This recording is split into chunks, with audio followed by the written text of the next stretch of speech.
ఈరోజు తులారాశి వారికి విద్యార్థులు ఈరోజు చదువు కంటే ప్రేమ వ్యవహారాలకి ఎక్కువ ప్రాధాన్యత ఇవ్వడం వల్ల చదువు దెబ్బతింటుంది జాగ్రత్త. ఉద్యోగస్తులు మీరు చేసే చిన్న చిన్న పొరపాట్ల వల్ల ఉద్యోగాన్ని కోల్పోతారు జాగ్రత్త. వ్యాపారస్తులు అధిక లాభం కోసం వ్యాపారం చేయడం వల్ల నష్టాలు ఉన్నాయి కాబట్టి స్వల్ప లాభంతో కస్టమర్స్ని ఆకర్షించుకునే ప్రయత్నం చేయాలి.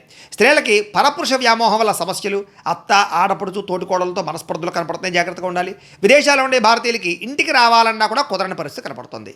ఇంట్లో కిరాణా లేదా కూరలు దీనికి సంబంధించి నిత్యావసర వస్తువులకు సంబంధం కోసం లేదా పిల్లల కోసం ఇంట్లో పెద్దల కోసం ఖర్చులు విపరీతంగా పెరిగిపోతాయి.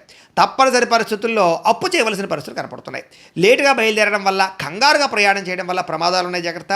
కుటుంబ సభ్యులతో గట్టిగా మాట్లాడడం వల్ల, దురుసుగా మాట్లాడడం వల్ల మనస్పర్ధలు వస్తాయి, జాగ్రత్త. మీకు సంబంధం లేనటువంటి గొడవలు తలదూర్చడం వల్ల కొత్త సమస్యలు ఎదుర్కొంటారు. దీర్ఘకాలిక రోగాలను నిర్లక్ష్యం చేయడం వల్ల, సరైన ఆహారం తినకపోవడం వల్ల నష్టాలు కనపడుతున్నాయి. కొంతమందికి అయితే శస్త్రచికిత్స అవకాశాలు కూడా ఉన్నాయి. అయితే జాగ్రత్తగా ఉండాలి. ప్రేమికులు రహస్యంగా కలవడానికి ప్రయత్నం చేస్తే నలుగురు మిమ్మల్ని చూసేస్తారు కాబట్టి జాగ్రత్తగా వ్యవహరించండి. భార్యాభర్తల మధ్య అనవసరమైన గొడవలు, అనుమానపు ఆలోచనలు పెరుగుతున్నాయి, జాగ్రత్తగా ఉండండి. గృహాలు, భూములు, వాహనాలు క్రయ విక్రయాలు జరిపేటప్పుడు నష్టం కనపడుతుంది, వాయిదా వేసుకోండి. మాట జారడం వల్ల లేదా నోరు జారడం వల్ల సంఘంలో విలువ తగ్గుతుంది. ప్రేమించిన వాళ్ళే దూరం అవుతారు, జాగ్రత్త.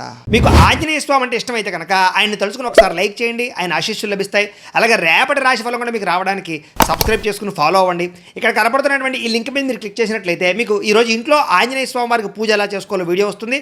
ఆ వీడియోని ఎదురుగుండా పెట్టుకుని ఇంట్లో ఈరోజు ఆంజనేయ స్వామి వారికి పూజ చేసుకోవడం వల్ల మీకు రోజంతా శుభప్రదంగా ఉంటుందని తెలియజేస్తూ లైక్ చేయడం మాత్రం మర్చిపోకండి.